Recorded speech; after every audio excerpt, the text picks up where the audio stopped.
Well, the WHO tried to lie to us and say that the first person who died of bird flu in Mexico, and say that the first person to die of bird flu happened in Mexico. Well, the Mexican government and Mexican health authorities say that's not true. This is bad information. So we're going to see how the WHO, the World Health Organization, is playing fast and loose with the truth here.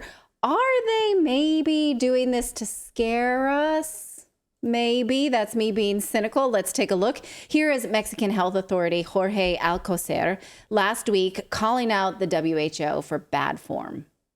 And I can point out that the statement made by the World Health Organization is quite bad. Since from the beginning it talks about a fatal case, which was not the case, or for another reason, and without it being determined, and only marginally says that the risk in this case is low. But she's going to have a meeting today to clarify this. Okay. This is a familiar story, is it not? It sounds way too familiar. Yeah. Okay. Stop me if you think you've heard this one before.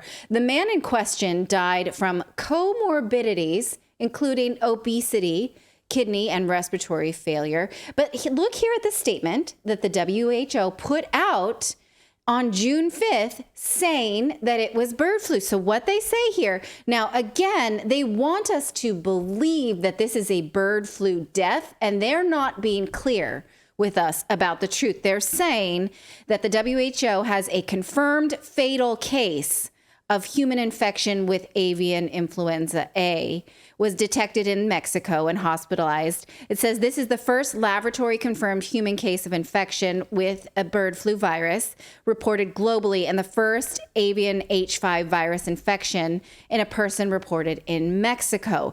Now, the media ran with it. They didn't say, well, how do we know? Are we sure? No, they didn't. Look again how they are playing with semantics instead of giving it to us straight. That a Mexico resident died in what officials say is the world's first death from, is an important word here, from a bird flu strain not previously detected in humans. So now they say, let's leave this up on the screen for a bit, if you don't mind. The 59-year-old and had all these symptoms. They want you, look at this second paragraph, to think that you are going to get these symptoms too. Fever, shortness of breath, diarrhea, nausea, general discomfort. They're telling us with this paragraph dishonestly that these are symptoms of bird flu and cause of death. And then only do they say also had multiple underlying medical issues before presenting acute symptoms. Hold on. Yeah. Hold on. Okay. So last week when David randomly asked, he said, wait a second, did this, because we reported this bird flu case last week, and David randomly chimed in. Did this person die of bird flu or with bird flu? Mm-hmm. And we said, yes, that is the question, isn't it? But we're not allowed to talk about that. But now we know. Right. Well, look at the media saying the person died from, which is not, no, that's not us. We reported it straight. The last story. Yeah, that one. From bird flu. Nope. Anyway, yes, that one. You see that from, second line down, from first death from a bird flu strain. I still don't see the from. What are you talking about? Right there. From. Yep, I see it. A Mexico resident in the died. paragraph. Yes. I was reading the headline. Okay. A Mexico resident died in what officials say is the world's first death from a bird flu. So they're lying. This is important, you guys. This is important because they didn't know and they didn't ask. The WHO said it. And again, you can sort of give the WHO some wide berth here, but they're not being clear with us, and they did not correct the record until Mexico corrected the record. Now, again, this is not a new game. We played this during the pandemic when COVID deaths were overcounted because of people who died with COVID, not from COVID. And it wasn't until experts held their feet to the fire that the CDC then later admitted, oh yeah, we overcounted COVID deaths. We counted people who died with COVID. So if we came in from a car accident and had COVID. Yeah, you just got hit by somebody or whatever, and you came in and you had COVID when you came in. Well, now this is extra. But also, go ahead. Well, I was going to say, like, are they still using the test that we found out? Let's talk about the test. Are they taking? Okay. Yes, we're getting there. I'm here for it. Okay. What's worse, again, is that they said that this bird flu case was confirmed with a PCR test. You can see by my face where I'm going with this, because we have proof now that PCR tests are faulty. We covered this last week, and I would refer you to this segment about a court in Portugal where German tourists sued the government for detaining them against their will based on PCR tests. And the court ruled that the tests were unfit for purpose because they have a 97% fail rate. Here is that case. And in case you read Portuguese or you want to look it up and just put it through your translator, because the court actually looked at scientific documents and said, oh, yes, there's a high fail rate. So now that we're being told that this man was confirmed with a PCR test of bird flu, well, can we believe them if they lied about the fact that it was from bird flu and we only have a PCR test of bird flu? Who can we believe? Also, again, we're being told that, yes, this man had bird flu, which is rare in humans, based on a PCR test. And then when the government of Mexico called out the WHO for its bad information, they admitted on Friday, oh, yeah, the guy also died of other things. Let's watch this first before your question. Oh, okay. The patient died after 3 weeks of complications in January. He was bedridden for 3 weeks, then went to the hospital because of complications, respiratory complications, and died in the hospital on that day, which was, I think, 24 April. Investigation is ongoing. Serology is ongoing. That means the blood testing of contacts also to see if there was any possible earlier infection. At this point in time, we do not know as it's multifactorial. It's a multifactorial death. That's how it is going down into the into the file, so to say, in such a case. That's not an apology. Did you hear an apology? Like, we told you he died from bird flu, but it's multifactorial.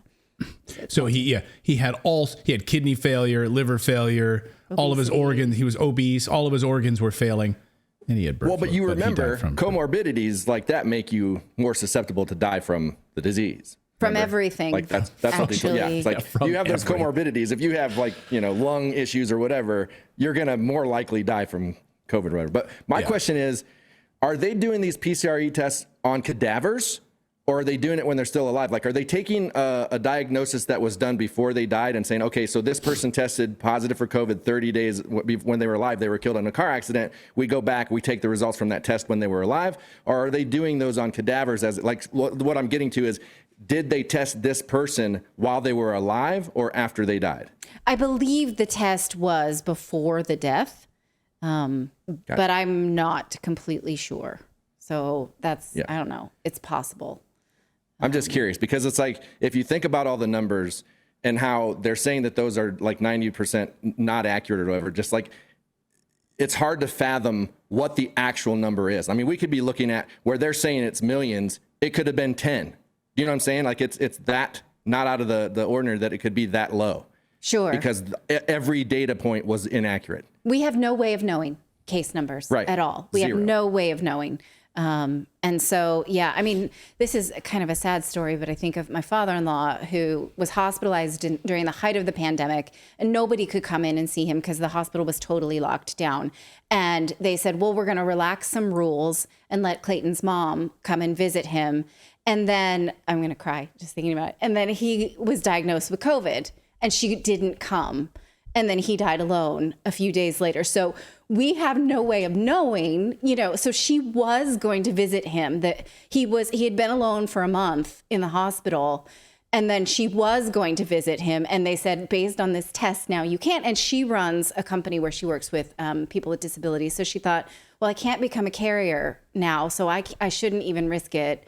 And so we have no way of knowing if that decision. So he went into the hospital and died 6 weeks later, having never seen anybody that he loved. These are the kind of stories now that we're stuck with, knowing that it was based on a lie, right? Yeah, it's unforgivable. It's Yeah. You can't. Well, and my that family has a similar story. So if it's just like there's two of us right here on this show that have a similar story, think about how many people that happened to.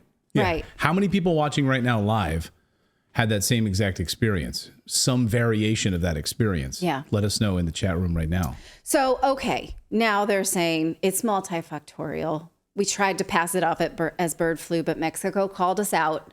So, okay, chale. After this, the WHO put out this video telling us now, well, okay, but let's just go over what we know about bird flu. It's an educational video. Let's look at what they're saying about bird flu contraction. They're saying, yeah, it's rare, but it only takes one. Just one. Take a look. So, Wenqing, if human infections are so rare, why is WHO concerned about it? So far, close to 900 human infections have been reported. Although the number may appear not as big as many other outbreaks, we need to bear into mind that each infection in human is an attempt of the virus to try to establish itself in human population.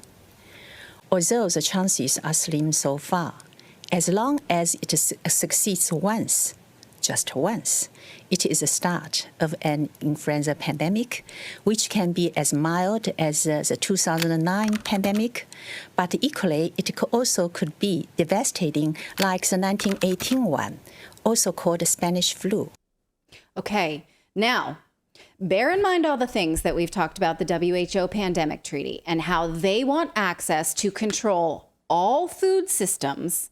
We've shown that in their own writing in the pandemic treaty. Now, bearing that in mind, listen to what she says about our food supply and how everyone who touches cows and chickens, even your backyard chickens, you're at risk. Watch. Anyone exposed to infected live or dead poultry or infected animals or contaminated environments such as live bird markets is at risk. Slaughtering, defeathering, handling carcasses, and prepare poultry for consumption, especially in household settings, are also risk factors. So if you are a poultry farmer or have chickens in your backyard, you need to be aware that you are at potential risk of catching bird flu. With avian influenza detected in cows in the U.S. recently, if you are a dairy worker, you also need to be aware that you are at a potential risk of catching bird flu. Okay, our food, even that B-roll they used of like a fairly healthy stir fry, like chicken and asparagus, they're like, yeah, they're like, you don't meat, want to be eating like that. Meat, any kind of poultry, if you touch it, sorry. Right. Yeah. Look at this stir fry associated with bird flu, please. First of all, I want to say, does she not look like, you ever seen those videos of Chinese warehouses that are building robots? She looks just like one of those robots. She's a bit AI. I watched it a few times today, and I'm like, is she real? Her voice is like the stuff of nice nightmares. Like if I was going to do a horror movie and I was going to have someone who talking to you about something, like you will go into your room and you may never. It's like the voice of the last elevator ride you will ever come out. Yes, exactly. If Philip just said the last elevator ride you'll ever take. Yeah, exactly. Wanted to point out, like she's talking about the like if you have poultry and you have cattle that you can get the bird flu, but like the COVID virus that we had, the reason that people knew that it was coming from a lab because in the wild it did not attach to human cells, and it's the same with the bird flu. It does not attach to human cells. So yes, we're going to get to that as well. Oh, I'm sorry. Yep. Okay. Stop jumping the gun. Okay. Well, let me show you this next clip then, because she says that even though the WHO statement shows that the risk to humans is low, she says, well, the virus is mutating. That's why we need constant global surveillance. Wenqing, we know that this virus is evolving constantly. Talk to us about how WHO is preparing countries for a possible pandemic. The risk of an influenza pandemic is persistent and is being watched closely by a long-standing global system called the Global Influenza Surveillance and Response System, also called GISRIS. This system will rapidly detect and influenza pandemic virus once it enters into human population. And from there, it will trigger a series of response, including the development of laboratory diagnostics and vaccines. In addition, WHO will rapidly release a series of practical guidance to countries tailored to the specific pandemic response needs. Okay. Oh, great. That sounds... That? So we've got a Big Brother influenza tracking system. Mm-hmm. Global surveillance. So we'll know exactly. It was like that crap Honk if you like that. It was like that crap they were pulling at the airport when you would get off a flight and they had like the sensors. They had like lasers shooting down at your forehead to see if you were like slightly elevated temperature and all that crap. Yeah. But now it'll just be a global surveillance net. They'll be able to monitor and know exactly who has the flu. Now, this admission that the virus is mutating is concerning in and of itself. Last week, we spoke to Dr. Kelly Victory about this, and here's what she had to say about the fact that the virus is mutating may be an indication that there's gain of function. Watch. The study suggests that the more recent strain of bird flu possibly could have come from gain of function research. This is a sequel that I do not like. What do we know about this? Well, this is exactly right. Unfortunately, we know that many scientific labs in the United States, not just in China, have been doing gain-of-function research specifically on this virus, bird flu, H5N1. That includes places like the University of Wisconsin in Madison and the USDA lab in Georgia. They have been manipulating this virus in the laboratory, what we call gain-of-function, which means taking a pathogen, could be a virus, as it is in this case, or a bacterium or a fungus, and manipulating it in the lab to make it stronger, more transmissible, more resistant to treatment, more capable of spreading, for example, between humans. That is what they are doing with this virus, and they've been doing it for many years. We now have some evidence that the recent outbreaks we've seen in these farm workers, so far, people who are in direct contact with infected animals, but they are infected with a variant of H5N1, which specifically is the one they are working on in these labs, which leads you to believe that this may be, once again, a lab leak and a virus that was manipulated in the laboratory. Okay, now see how now they're pretending, the WHO, that they just, I don't know, the virus is not supposed to do this. We don't know. It's not supposed to be this transmissible between humans, but it's changing, and we're just not sure why. We don't know why. Now, we were warned about this a few weeks ago by WHO Dr. Jeremy Farrar, or Farrar. I'm not sure exactly how to say his name. Now, before we play his statements, let's remind ourselves that he is a liar. He had a role in the Nature journal article that told us that COVID did not come from a lab. Remember this little nugget that we found out from a congressional investigation that he changed?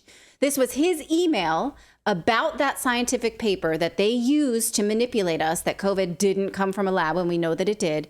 And he said, hey, can I just change it from it's unlikely that it came from a lab to it's improbable? So we know that he's a fraud. Okay, bearing that in mind, now let's listen to him tell us, we don't know, bird flu can mutate. It might just be a bad deal. We don't know why it's doing this. Listen to this liar talk.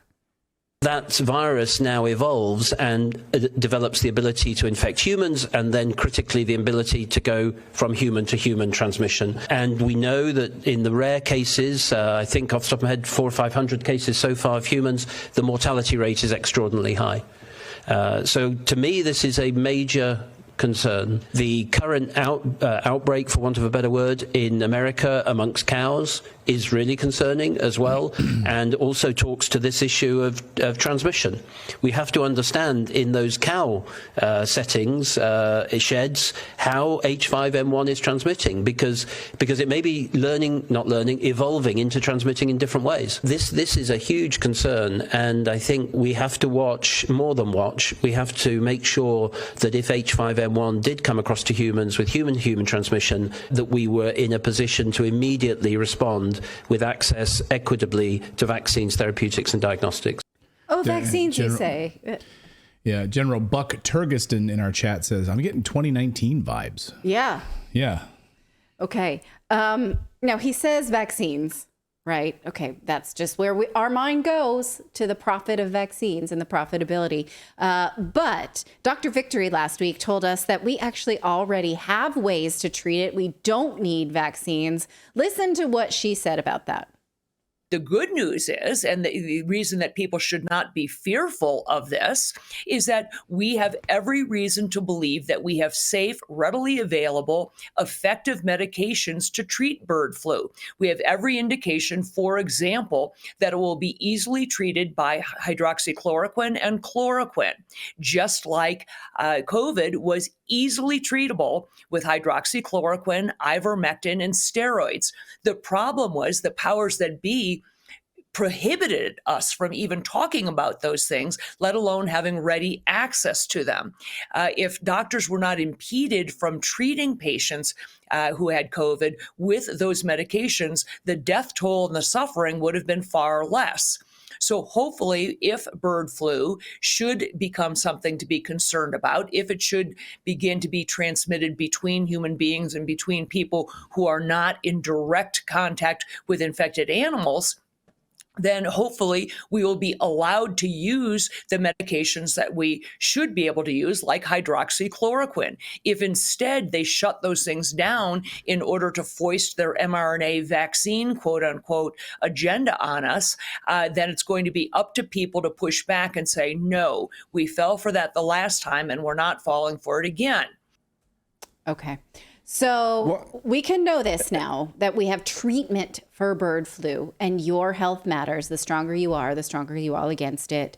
We can know this now because the propaganda arm has not been flexed yet against this. But they're warming up. Mexico tamped down one lie. Are they going to try again? Let's all know this while we're allowed to know this. What were you going to say, David? Well, I was just going to ask, none of the vaccines in the United States are approved by the FDA. They still only have emergency use authorization. The COVID vaccines, they are not. They are not. Yes. So does that mean is that what they're saying is going to be the vaccine for the bird flu as well? And does that mean they're going to have to keep using emergency use, which means that the medication that she's mentioning will again be villainized and say, oh, you don't use it on this? Who knows? I mean, we'll have to see if they play that game again. We just don't know. But I showed you a chart about 5 months ago of all of the pharmaceutical approvals in the last year that were based on either emergency use or fast-tracked. And it's in increasing amounts now. I mean, they're declaring that they need to do that for even postpartum depression, things that clearly are not, that you can't have a pandemic of postpartum depression, but they're using this anyway. So we will see. So anyway, that's what we know about bird flu. We know they're lying. We know some things that we maybe will soon not be allowed to know. So let's try and put them in our brain now, like the Matrix. I will end with this. If you would like a good laugh, read the comments on this WHO bird flu video that I showed you pieces of just now, because it's gold. I was laughing all afternoon and spamming the team with all of these responses. There's not a one person in this thread who's like, oh, okay, good idea. I'll protect myself. I'll wash my hands. Not one person. Mostly it's F off. It's great. It's hilarious. And I'm choosing not to show them because there's a lot of F words in them. But anyway, do that. Tag me in your favorite if you want to. I'm Natalie Morris on X. But because you need it. You need the comic relief around this. So that's what we know about bird flu, guys.